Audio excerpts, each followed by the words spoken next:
할렐루야. 우리 옆 사람과 인사하실까요? 예수 안에서 사랑합니다.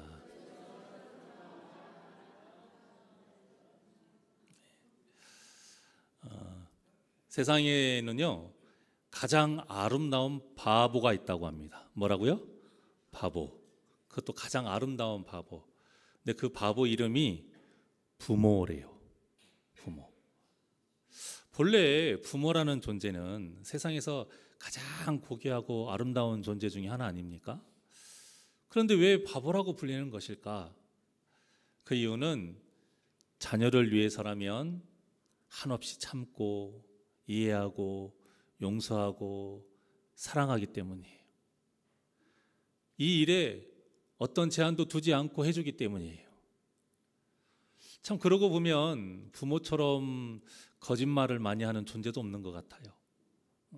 우리가 아이들 훈육하다 보면 어때요? 그 말만 들어보면 천하에 다시는 안 볼 것 같아. 절대 기회도 안 줄 것 같고 갖고 있는 거 다 뺏을 것 같은데 그 말대로 하는 부모 있습니까? 우리 성도님들도 다 아이를 키워보셔서 아시겠지만 그 어렸을 때 자녀들이 말 안 들으면 맨날 하는 게 숫자 세잖아요. 셋. 그 이상 뭐 세지도 않아요. 그 일 그만둬라. 하지마. 셋 때까지 그만둬. 셋, 둘, 하나. 그리고 뭐예요? 이렇게 방울뱀 소리 내잖아요. 근데 애들이 말을 듣던가요? 안 들어요. 대부분 안 들어요.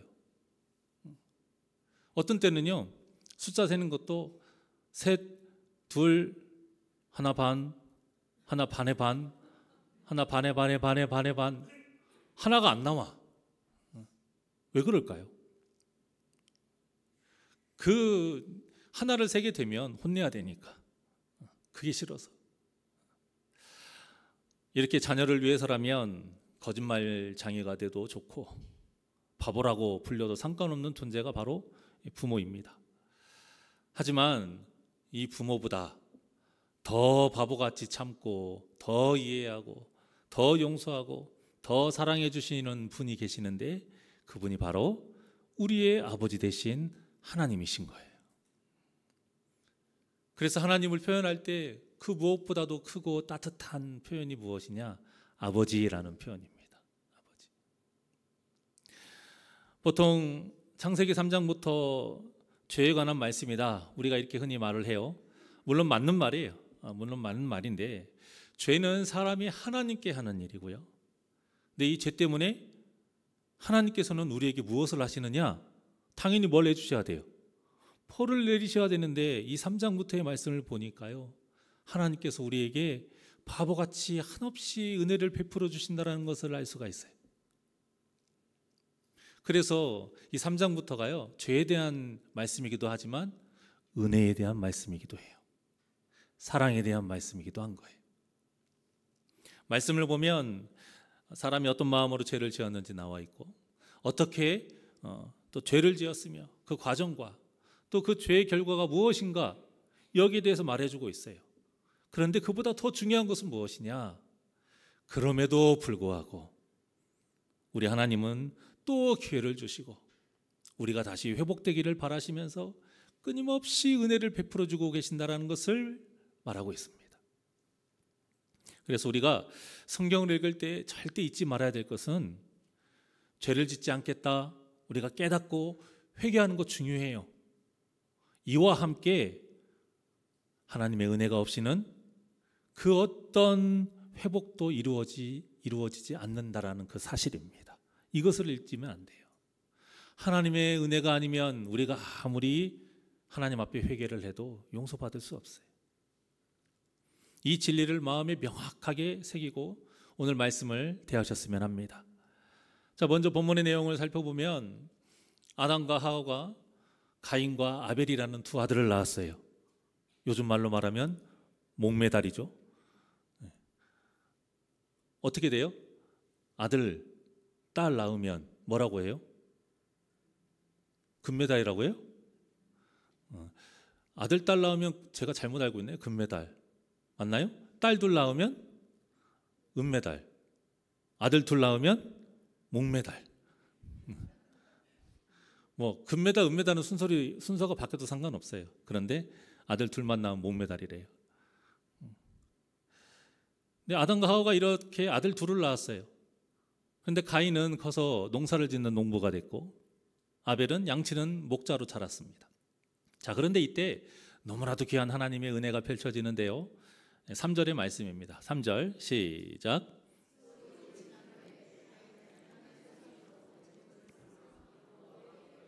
아멘. 자, 무엇을 삼아 여호와께 드렸고, 이게 제물을 삼아 여호와께 드렸다. 이게 무슨 뜻입니까? 제사를 드렸다라는 거예요. 제사. 여러분, 이게 은혜인 거예요. 가인과 아벨이 하나님께 제사를 드릴 수 있도록 은혜를 베푸셨다라는 겁니다. 이들이 어떻게 제사를 드렸는지는 나오지 않아요. 성경에 굳이 기록하지 않은 이유는 그 과정이 중요하지 않기 때문이에요. 진짜 중요한 것은 무엇이냐? 제사는 하나님께 영광을 돌리는 것이지만 제사로 인한 은혜는 제사를 드리는 자가 받는다라는 사실이에요. 그리고 이 제사는 하나님이 허락해 주셨기 때문에 가능한 거예요. 여러분, 그래서 우리에게 예배가 그 무엇보다도 중요한 거예요. 누군가가 여러분에게 하나님께서 성도에게 주신 가장 귀한 신앙생활이 무엇입니까? 라고 묻는다면 주저없이 예배라고 대답하셔야 돼요. 왜냐하면 이 예배를 통해서 우리가 죄를 용서받을 수 있고요. 이 예배를 통해서 하나님과 더욱 가까워질 수 있기 때문이에요.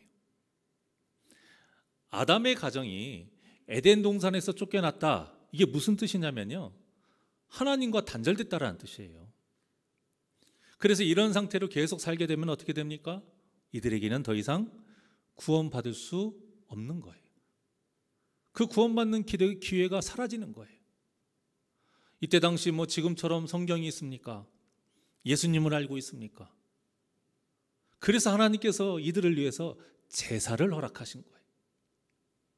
사람을 살리기 위해서, 멸망당하지 않게 하시려고, 지옥에 가지 않기를 바라신 거예요. 여러분, 이 하나님의 마음은 오늘날까지도 똑같습니다. 아니, 앞으로도 영원토록 똑같아요. 그렇기 때문에 예배에 대한 이 진리를 진정으로 아는 성도라면 우리가 모든 예배에 참여하는 것이 당연한 것이고, 기쁨으로 그 예배를 참여하는 것이 당연한 거예요. 우리 중고등부 학생들 다는 안 그렇겠지만 대부분 아이들이 어때요? 자원에서 오는 아이들보다는 대부분 목덜미를 끌려서 잡혀가지고 와요. 그런데 우리가 진짜 예배 소중함을 안다라면요, 당연하게 기쁨으로 자원해서 드려야 돼요. 죄송한 말씀이지만 예배는 주일 오전 예배 한 번이면 되지 않나요? 이렇게 물으시는 분들은요, 예배의 소중함을 모르기 때문에, 예배가 얼마나 중요한지를 모르기 때문이에요. 물론 그렇다고 이 말에 모든 예배를 드리지 않는 어떤 분들을 막 생각하시거나 그분들을 정죄하면 안 돼요. 예배의 중요성을 알고 한 번의 예배라도 얼마나 진정으로 정성을 다해 온전히 드리느냐, 이것이 중요한 것이지, 이 중요한 것이 하나도 없이 또 모든 예배를 형식적으로 드리는 것도 의미가 없는 것이죠. 오늘 본문이 이것을 그대로 보여주고 있어요. 예배 때문에, 이 제사 때문에 어떤 일이 벌어졌습니까? 살인을 했어요. 살인을. 그것도 친동생을 말해요. 그 이유가 무엇이에요? 하나님께서 자신의 예배는 안 받으셨다, 자신의 제물을 받지 않으셨다, 이것 때문에 죽였어요. 자신이 예배다운 예배를 드리지 못해서 하나님께서 안 받으신 것인데 그것은 깨닫지 못하고 그저 아벨을 질투하고 하나님을 원망한 이것만 봐도요, 가인이 얼마나 예배를 허투루 드렸는지를 알 수 있어요. 자, 본문 4절과 5절을 한번 보십니다. 시작. 아벨은 자기도 양의 첫 새끼와 그 기름을 드렸더니 여호와께서 아벨과 그의 제물은 받으셨으나 가인과 그의 제물은 받지 아니하신지라. 가인이 몹시 분하여 안색이 변하니. 여기 보시면 아벨의 제사는 하나님께서 받으셨고 가인의 제사는 하나님께서 받지 않으셨는데, 자, 이 이유에 대해서 참 여러 가지 해석이 많이 있습니다. 그 중에서 보통 많이 있는 해석이, 아벨은 피의 제사를 드렸으니까 그 제사를 받았고, 가인은 피의 제사가 아니기 때문에 받지 않았다, 이런 해석이 있는데 그렇지 않아요. 이때 당시에는 레위기의 제사법도 있지 않았고요, 또 레위기의 제사법에 봐도 곡물로 드리는 소제가 분명히 있었어요. 진짜 원인은 그것이 아니라 오늘 본문 말씀 안에 있습니다. 자, 4절에 보니까 뭐라고 나와 있어요? 아벨과 그의 제물은 받으셨으나, 자, 5절에 보니까 가인과 그의 제물은 받지 않으셨다. 이것이 원인이에요, 여러분. 아벨과, 사람이 먼저 나왔어요. 성경은 항상 순서가 중요하다고 말씀드렸죠. 우리가 보통 제사를 드리면 제물만 받는다 이렇게 생각하는데, 하나님은 제물보다 누구를 받으시는 거예요? 사람을 받으시는 거예요. 사람을 받는다는 게 무슨 뜻입니까? 우리의 삶을 받으신다라는 거예요. 삶을. 그러니까 가인 떠나서 일단 아벨은요, 평소 삶이 하나님이 기뻐하셨다라는 거예요. 우리가 로마서에 있는 말씀처럼 거룩한 산 제물의 삶을 살았다라는 거예요. 하나님 보시기에 의로운 삶을 살았어요. 그리고 예배도 오직 하나님께 영광 돌리는 진정한 예배를 드린 거예요. 그래서 받으신 거예요. 그러니까 그의 제물이라는 것도 어떤 제물의 가치, 이것이 아니고요, 그 예배의 모습을 말하는 거예요, 여러분. 그러니까 아벨과 그의 제물을 받으셨다는 것은 아벨의 삶이 의로웠고, 아벨이 드리는 제사, 이 예배도 제사도 하나님이 기뻐하시는 온전한 제사를 드렸다 이거예요. 하지만 가인은 평소 삶의 모습이 하나님의 마음을 아프게 한 그 죄를 지으며 살았다는 거예요. 예배도 하나님을 위해서 드리는 예배가 아니라 내 자신을 위한 예배, 내가 더 어떤 복을 받기 위해서, 내가 더 예배를 잘 드렸다, 사람에게 어떤 인정받기 위해서 이런 잘못된 예배를 드렸다라는 거예요. 그래서 하나님께서 아벨의 예배만 받으신 거예요. 여러분, 이 말씀이 바로요, 진정한 예배자란 누구인가, 하나님이 받으시는 진정한 예배는 어떤 예배인가에 대한 해답인 겁니다. 그러니까 삶에서는 전혀 성도답게 살지 않다가 예배만 형식적으로 드린다면 모두 누구 예배와 같다? 가인의 예배와 같다라는 거예요. 그래서 우리는 우리의 삶이 가인과 같은지 아벨과 같은지 항상 점검하면서 살아야 되고요, 그렇지 않으면 예배를 드릴 때에 이 가인과 같이 이 마귀 역사에 그냥 넘어가 버립니다. 우리가 너무 쉽게 착각하는 것 중에 하나가 이 예배 시간 자체가 우리를 거룩하게 만들어주고 이 예배 시간 자체가 죄에서 보호해준다, 이런 생각이에요. 그렇지 않아요. 교회도 그렇지 않아요, 여러분. 오늘 본문만 봐도요, 예배 때 분노했어요. 또 예배로 인해서 살인죄를 지었어요. 물론 잘못된 것이지만 이것만 봐도 마귀의 공격이 가장 심한 때가 언제다? 바로 예배 시간이라는 것을 알 수 있어요. 그래서 우리는 예배 시간에 정신을 더 바짝 차려야 됩니다. 그냥 이 자리에 있다라고 해서 모든 것이 안전한 것 아니에요. 하나님을 향해 봐야 되고요. 자, 시편 121편 1절과 2절 보겠습니다. 시작. 내가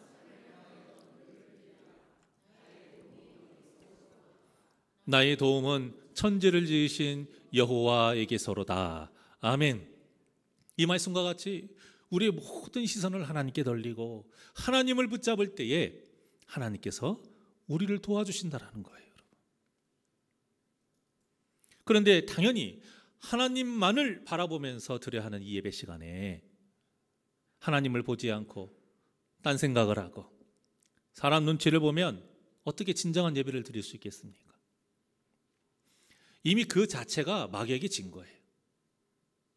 그리고 여기에서 우리가 생각해 봐야 될 것이 있는데요, 가인과 아벨은 자신의 부모가 에덴 동산에서 그 저지른 죄와 벌에 대해서 알고 있을까? 여러분 어떻게 생각하세요? 알고 있을 거라고 생각하세요? 아니면 모르고 있을 거라고 생각하세요? 당연히 알고 있어요, 여러분. 이 성경이 안 나와도 이건 알 수 있는 거예요. 당연히 알고 있어요. 그러니까 제사를 드린 거예요. 이 제사라는 게 1차적으로 죄에 대한 그 하나님께 회개이고요. 하나님 제발 저희를 떠나지 말아 주십시오. 이런 뜻이거든요. 이 말이 무슨 뜻이냐면 가인과 아벨 모두 아담과 하와가 왜 죄를 짓게 됐고 어떤 식으로 죄를 지었고 그 죄로 인해서 어떤 벌을 받게 됐고 하나님께 책망받는 과정에서 또 어떤 부끄러운 행동을 했는지 모두 다 들어서 알고 있다는 거예요. 자, 그래서 아벨은 그 부모의 말을 마음에 잘 새겨서 똑같은 죄를 짓지 않으려고 노력하면서 살았기 때문에 하나님께서 4절과 같이 아벨을 받으신 거예요. 하지만 가인은 그 부모의 말을 마음에 잘 새기지 않았던 거예요. 이것이 바로 가인과 아벨의 결정적인 차이인 겁니다. 그저 그냥 우리가 쉽게 아벨은 착한 사람, 가인은 나쁜 사람, 이것이 아닌 거예요. 가인과 아벨의 결정적인 차이는 그 부모의 말을, 즉 그 부모를 통해서 전해주시는 하나님의 말씀을 마음에 새겼느냐 새기지 않았느냐, 엄청난 차이인 겁니다. 우리가 지금 이 시간과 같이 같은 시간에 같은 장소에서 똑같은 하나님의 말씀을 대합니다. 자, 그런데 어떤 누군가는 그 말씀을 마음에 새기는가 하면 어떤 누군가는 그냥 다 귀가 두 개니까 한쪽 귀로 듣고 한쪽으로 흘려버려요.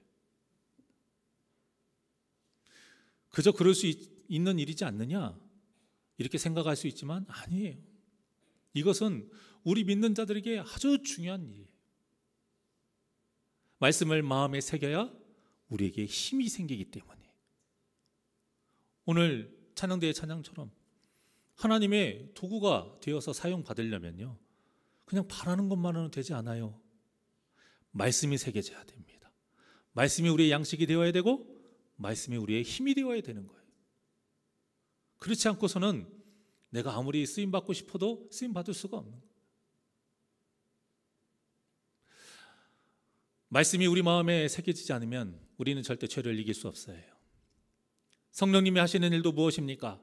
바로 우리가 들은 말씀을 마음에 새겨주시고 또 죄와 싸울 때에 그 말씀을 생각나게 하시고 그 말씀대로 순종할 수 있도록 도와주시는 일이 성령님이 하시는 일이에요. 그래서 사도 바울도 우리가 거룩해지기 위해서 오직 무엇뿐이다? 오직 말씀과 기도뿐이다 이렇게 말한 거예요. 그런데 가인은 부모를 통해 들은 그 하나님의 말씀을 마음에 새기지 않았어요. 그래서 죄를 지은 거예요. 아니 오히려 더 큰 죄를 지었습니다. 죄는요 이렇게 성장해요. 절대 한 번으로 끝나지도 않고 절대 더 작아지지도 않습니다. 괜히 바늘도둑이 소도둑 된다. 여러분 이게 얼마나 성경적인 말인지 아십니까? 세상 사람들이 몰라서 하는 말이지 굉장히 성경적인 말이에요. 다윗만 봐도 알 수 있잖아요. 다윗이 저녁에 산책하면서 밧세바가 목욕하는 그 모습을 보고 음욕을 품고 거기서 끝나지 않았습니다. 그 음욕을 자신의 권력을 이용해서 실제 행동으로 옮겼고요. 거기서 끝나지 않고 결국에는 살인까지 저지르면서 죄가 계속 성장하는 것을 우리가 알 수 있잖아요. 본문에서도 가인은 이 질투와 분노에서 그치지 않았습니다. 거기서 그치기만 했으면 얼마나 좋아요. 그리고 기회도 있었어요. 6절과 7절 보면은요 하나님께서 6절에서 너 지금 분노하는 거 잘못됐다 분명히 짚어주셨어요.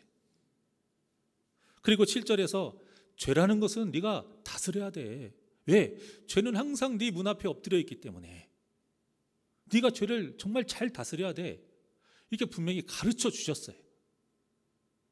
그런데도 가인은 아벨을 쳐 죽인 거예요.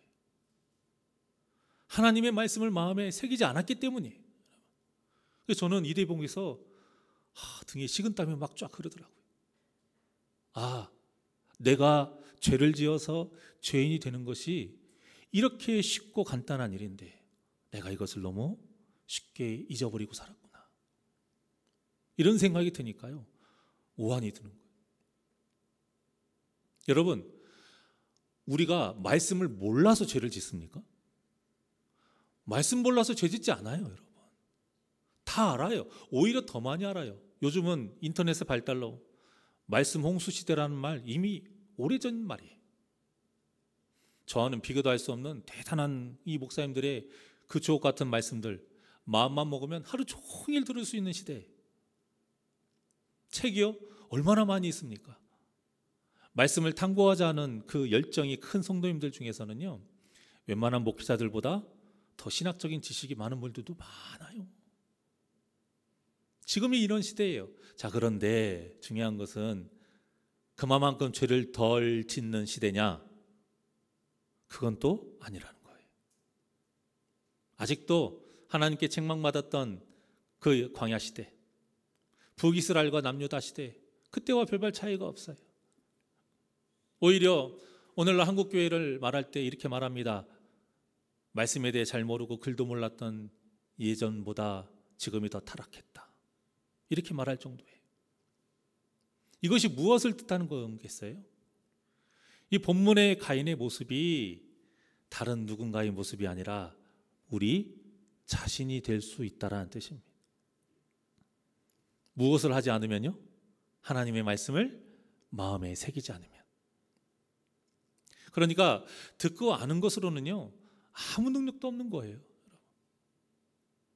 기도하면서 말씀을 지키고자 몸부림치는 이 순종의 삶을 살지 않으면 아무 소용이 없는 거예요. 그러니 우리가 언제라도 이 가인과 같은 죄를 지을 수 있다는 것을 꼭 기억하셔서 항상 말씀을 마음에 새겨서 순종하고자 기도하며 몸부림치는 이 귀한 몸부림이, 이 귀한 믿음이 저와 여러분에게 있기를 간절히 소망합니다. 자, 이어서 9절을 보니까요, 너무나도 슬픈 장면이 나와요. 자, 9절 봅니다. 시작.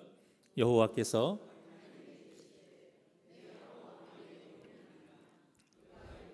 내가 알지 못하나이다. 내가 내 아우를 지키는 자니까. 여러분, 왜 이 장면이 슬픈지 아세요? 하나님께서 아벨이 어떻게 되는지 모르시겠습니까?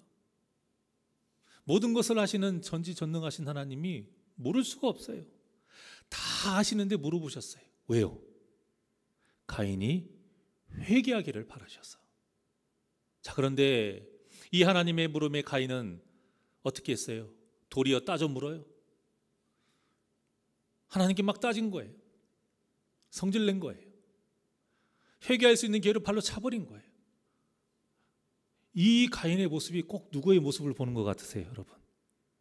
맞아요. 가인의 부모인 아담과 하와, 그들의 모습하고 지금 똑 닮아 있어요. 그래서 슬프다고 했던 거예요, 여러분. 선악과를 왜 먹었느냐?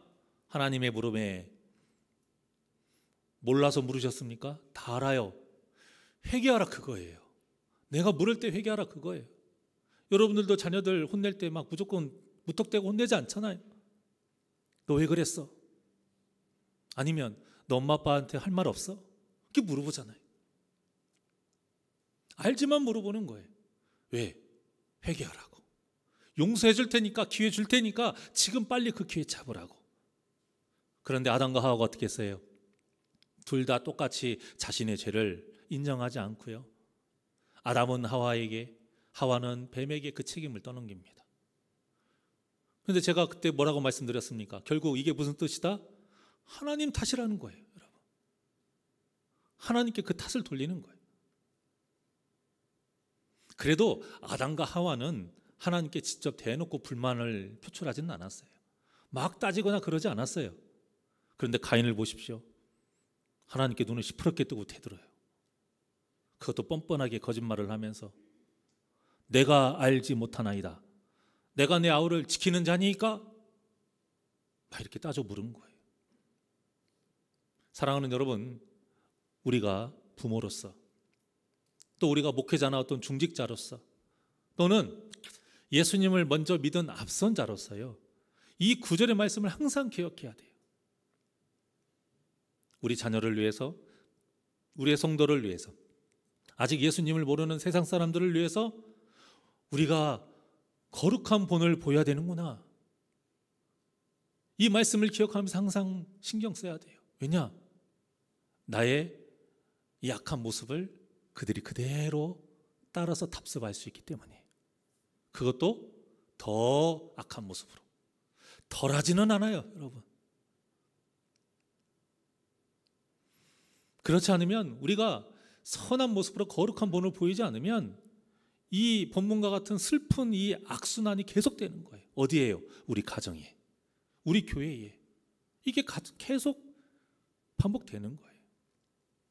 하나님께서 우리에게 말씀을 주실 때나 어떤 역사를 일으키실 때에 하나님께서 하셨던 말씀 중에 하나가 뭐냐면요, 이 말씀과 이 역사를 후대에게 전해라, 이렇게 항상 말씀하셨어요.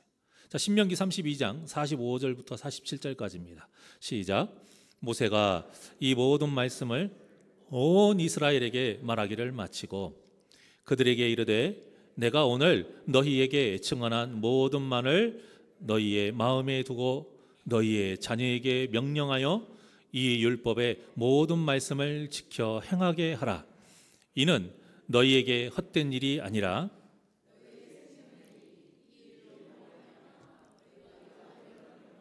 차지할 그 땅에서 너희의 날이 장구하리라. 아멘. 자, 이 말씀이 언제 했느냐? 모세가 신명기의 말씀을 다 그대로 가르쳤어요. 신명기가 뭐라고 그랬습니까?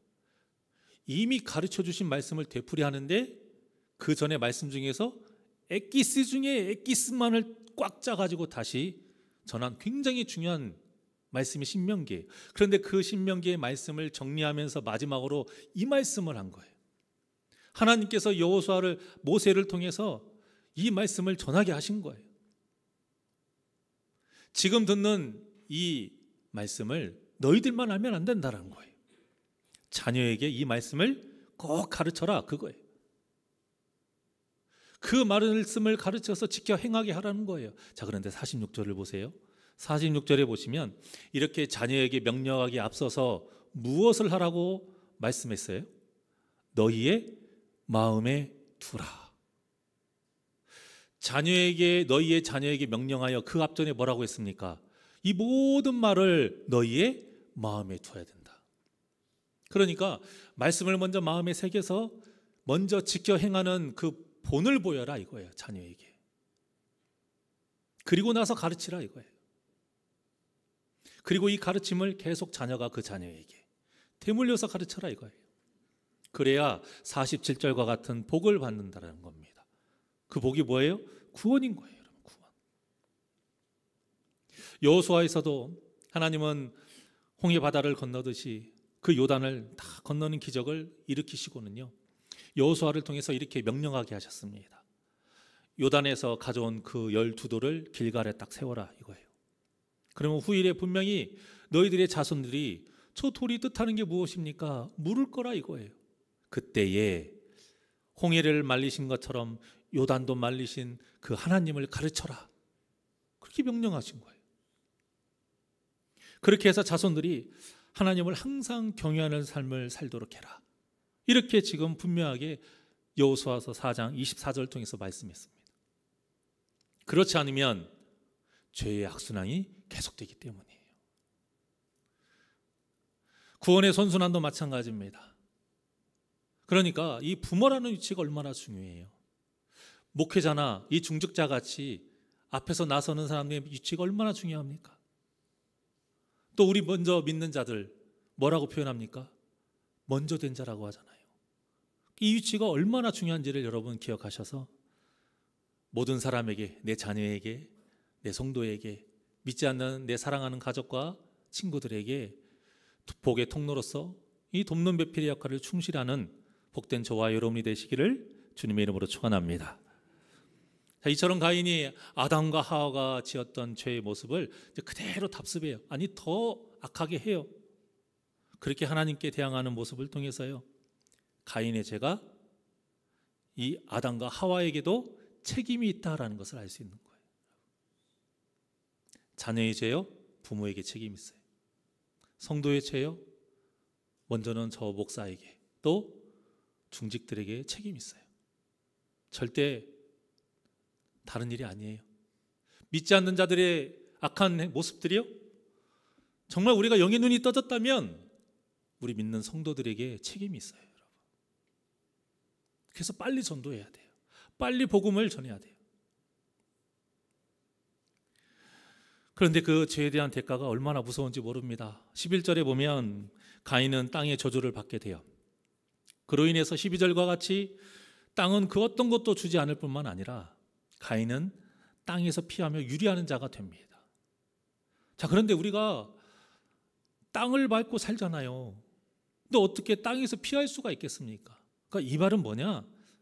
사는 것 자체가 무엇이다? 지옥이라는 거예요. 사는 자체가 지옥이다. 그래서 가인이 13절과 같이 죄벌이 너무 무겁다, 하나님께 아뢰는 거예요. 이거 여러분 앓는 소리 하는 거 아닙니다. 사는 것 자체가 지옥인데 이런 말이 나올 수 있어요. 자, 그런데 놀라운 일은 하나님께서 이 살인자 가인의 요구를 들어주셨다라는 거예요. 자, 심지어는 가인이 제대로 회개다운 회개도 하지 않았어요. 하지 않았는데도 하나님은 가인에게 은혜를 베풀어 주셨다는 사실이에요. 여기 13절에 보면 아레데라는 말 있죠. 아레데. 이 아레데라는 히브리어가요, 회개를 하면서 간구했다, 이런 뜻이면 얼마나 좋아요. 그런 단어가 분명히 있어요, 히브리어에. 그런데 그 단어가 사용되지 않고요, 항변하면서 외쳤다라는 뜻이에요. 하나님 이거 너무한 거 아니에요? 이거예요. 그런데 그 말씀도 들어주신 거예요. 아직 정신을 못 차리고 있는데도 하나님께서 15절과 같이 하시는 거예요. 15절 시작. 여호와께서 그에게 이르시되 그렇지 아니하다. 가인을 죽이는 자는 벌을 7배나 받으리라 하시고 가인에게 표를 주사 그를 만나는 모든 사람에게 죽임을 면하게 하시니라. 아멘. 하나님의 은혜가 얼마나 크십니까? 이러니까 바보 같다고 이야기를 듣는 거예요. 하나님께서 보호해 주신다, 이런 말씀으로 약속하신 것뿐만이 아니라 이제 표까지 딱 주신 거예요. 비유로 말을 한다면 계약서만 쓴 것이 아니라요, 계약서에 도장도 꽉 확실하게 찍고 여기다가 이제 배지까지 달아준 거예요. 저는 주일학교 때 초등학교 몇 학년인지 기억은 안 나는데요, 제가 이 가인의 이야기를 듣고 정말 솔직히 말씀드렸는데 이해가 하나도 안 갔어요. 정말 이해가 안 갔어요. 허무하게 죽은 그 착한 아벨이 너무 불쌍한 거예요. 아벨이 얼마나 불쌍해요. 그리고 너무 허무해. 그리고 이 끝까지 비열한 가인이 하나님께 이런 식으로 이렇게까지 보호를 받는다라는 게 저는 정말 이해가 가지 않았어요.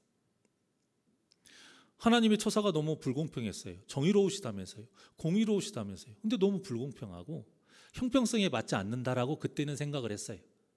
자, 그런데 제가 살아보니까요, 이 가인의 이야기가 너무나도 이해가 돼요. 왜냐?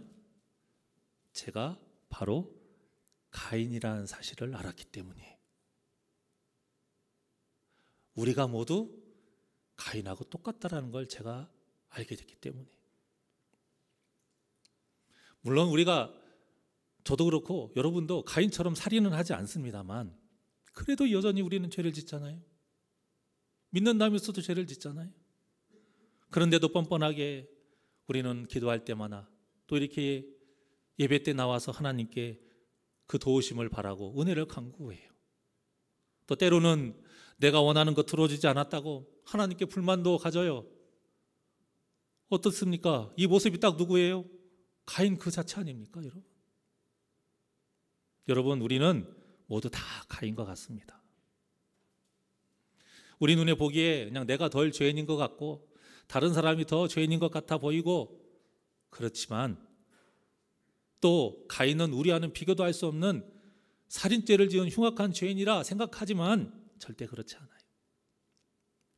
우리 모두 바울의 고백과 같이요, 죄인 중에 괴수입니다.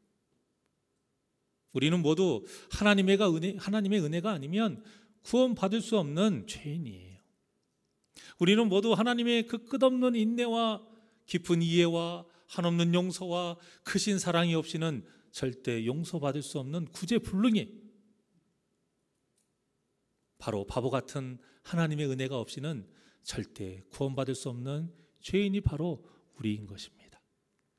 그래서 하나님의 이 바보 같지만 우리에게 절대 없어서는 안 되는 하나님의 크신 사랑과 은혜를 표현하는 단어가 바로 오늘 본문의 제목인 그럼에도 불구하고인 거예요. 사랑하는 여러분, 우리는 모두 하나님의 이 그럼에도 불구하고의 사랑과 은혜를 받으며 사는 행복한 사람인 것을 믿으시기를 바랍니다. 그래서 마귀가 우리를 이렇게 괴롭히는 거예요. 어떻게 해요? 삶의 고난과 문제를 통해서 이 크신 하나님의 사랑을 보지 못하도록 우리의 눈을 가려버리는 거예요. 또 때로는 나를 힘들게 하는 사람을 통해서 이 엄청난 은혜를 누리지 못하도록 우리의 마음을 막 더럽혀버리는 거예요. 내가 더 거룩하다 하라는 그 착각을 갖게 하면서 우리가 이 영적인 흐름을 볼 수 있어야 됩니다. 그래서 어떤 일이 있어도 항상 하나님의 은혜로 우리는 살아가야 되고 그 은혜의 감사를 잊지 않아야 돼요. 그래서 우리의 믿음이 병들었다의 가장 첫 번째 겉으로 드러나는 모습이 무엇이냐? 우리 입술에서 감사가 사라지는 거예요. 그와 함께 무엇이 나오냐? 예배에 소홀하게 되는 거예요. 이거는 100%예요. 우리가 이 감사를 잊지 않았고 오직 예배를 드리며 살아야 돼요. 그래야 우리가 비록 가인과 같은 죄인이라 할지라도 이 구원의 여정에서 탈락하지 않을 수 있기 때문입니다. 물론 계속 가인과 같은 삶을 살면 안 되죠. 사도 바울이 에베소서 4장 15절의 그 말씀을 통해서 말한 것과 같지요.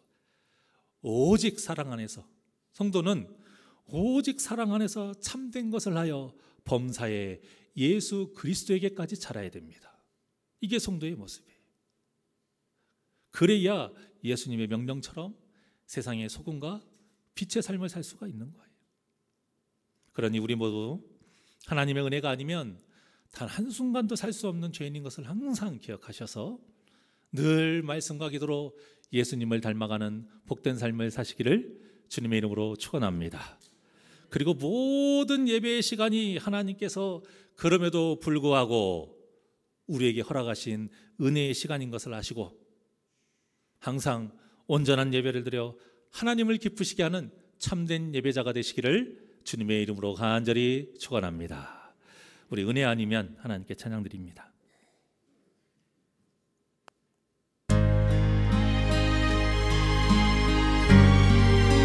하나님의 은혜가 아니면 우리는 아무것도 이것을 마음에 새기고 우리 고백하면서 하나님께 찬양드립니다.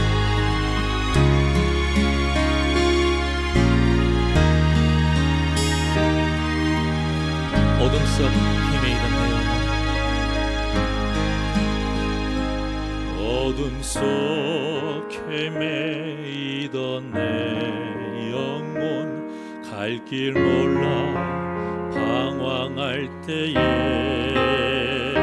주의 십자가 영광의 그 빛이 나를 향해 비추어 주셨네.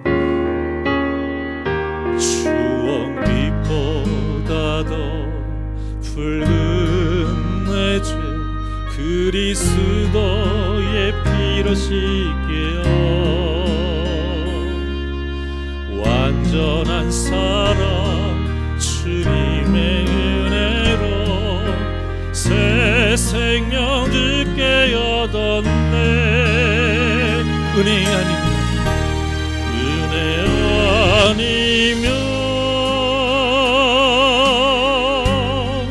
나서지 못하네. 십자가의 그 사랑 능력 아니면 나서지 못하네. 은혜 아니면 나서지 못하네. 완전한 사랑 비내 아니면 나서지 못하네. 우리 두 손을 가슴에 얹고 나의 노력과 의지가 아닌 오직 주님의 그 뜻 안에서 의로운 자라 내게 말씀 오직 은혜로 완전하신 은혜로 은혜 아니면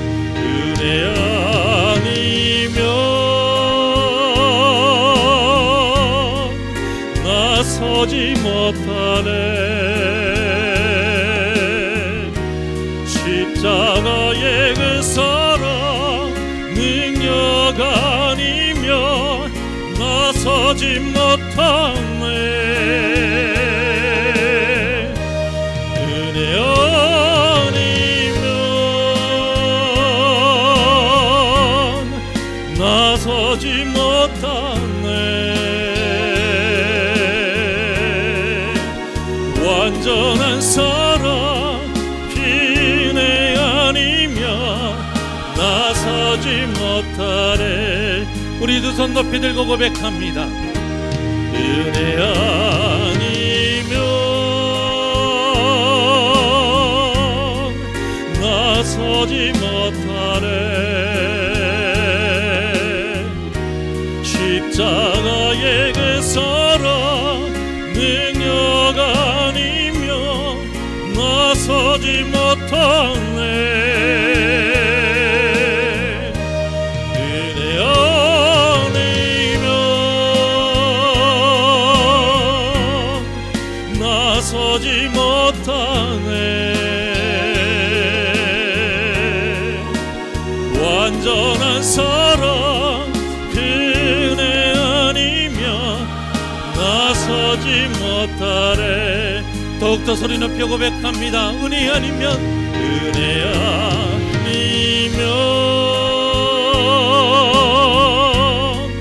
나서지 못하네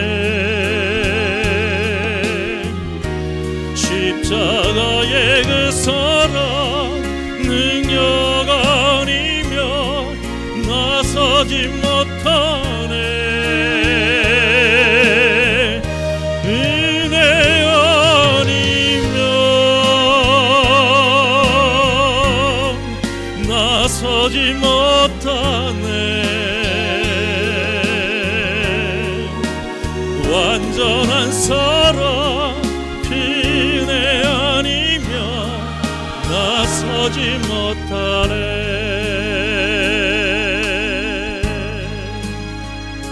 기도하시겠습니다. 언제나 우리에게 한없는 은혜와 사랑을 베풀어 주시는 하나님 아버지 그 아버지의 마음으로 우리가 이렇게 죄를 지음에도 끝까지 우리를 용서하시고 참으시고 회개할 수 있는 기회를 주심에 감사를 드립니다. 우리는 모두 다 똑같은 가인입니다. 그와 별 다를 것 없는 지금도 죄를 지으며 하나님의 마음을 아프게 하는 죄인 중에 괴수입니다. 그럼에도 우리를 사랑하셔서 예수 보혈의 피로 자녀 삼아주시고 또 이 기나긴 구원의 여정에서 그 사탄의 그 유혹과 공격에 우리를 지켜주시고 보호하여 주시어 끝까지 이 구원의 여정을 완주할 수 있도록 말씀으로 먹여주심에 감사를 드립니다.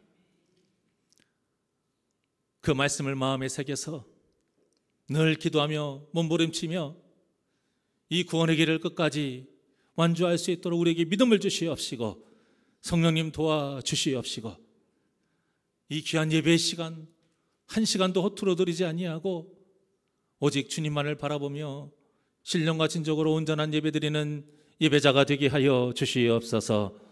감사함 예수님의 이름으로 기도하옵나이다. 아멘.